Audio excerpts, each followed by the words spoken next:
Hello বন্ধুরা, আমি প্রতীক্ষা। আমার ইউটিউব চ্যানেল হোয়াইট অর্কিডসে তোমাদের প্রথমেই সবাইকে ওয়েলকাম জানাই। এটা হলো ইন্দো পাক বর্ডার।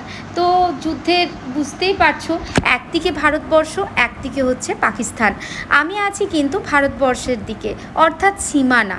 এবং এখানে কিন্তু বর্তমানে বা তার আগেও এই পুরো মরুভূমি এলাকা এখানটা। এই দেখো, ওই ছোট্ট সাদা মতন যে টাওয়ারটা দেখা যাচ্ছে, ওর বাইরে কিন্তু ভারতীয় সৈনিকরা ওই দিকে যেতে পারবে না। ওটাই কিন্তু ভারতের সীমারেখা এবং শেষ প্রান্ত।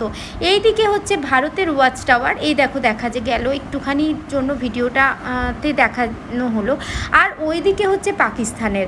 তো যুদ্ধের সময় তো এই জায়গাতেই কিন্তু এটাই হচ্ছে মেন এরিয়া, মানে যেটা হচ্ছে বর্ডার লাইন। দেখো বর্ডার লাইনটা, এই দেখো পুরো কাঁটা তার দিয়ে ঘেরা।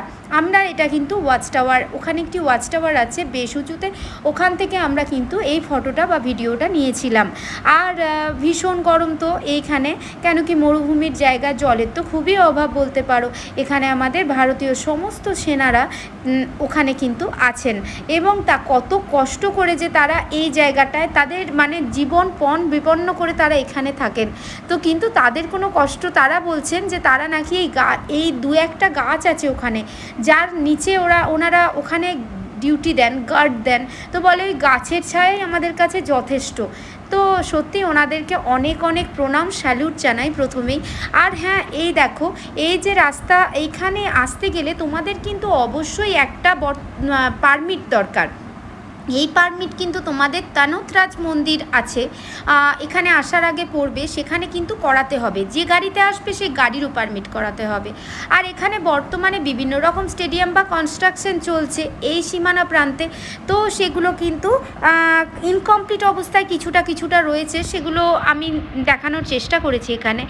আর জায়গাটা তো ভালো খারাপ এরকম কিছু বলার নয়, কেন কি এখানে কত সৈনিক, আমাদের ভারতীয় সেনার প্রাণ গেছে, কত একটা আমাদের কাছে এটা মানে কি বলবো, খুব দুঃখজনক ঘটনা। তো এক্ষেত্রে এই জায়গার ভালো বা খারাপ সম্পর্কে বিচার করার ক্ষমতাও আমার নেই, আর করবো না। এই দেখো, এখানে হচ্ছে তানতরাজ মন্দিরের কাছে। তো এই জায়গা থেকে এই তানতরাজ মন্দিরের ইতিহাস হলো যে এখানে কিন্তু ভারত পাকিস্তানের যুদ্ধের সময় বোমা পড়েছিল। তো সেই বোমগুলো একটাও ফাটেনি, এবং তাই আজও মিলিটারিরা এই মন্দিরে পুজো দিয়ে তবেই কাজে বেরোন।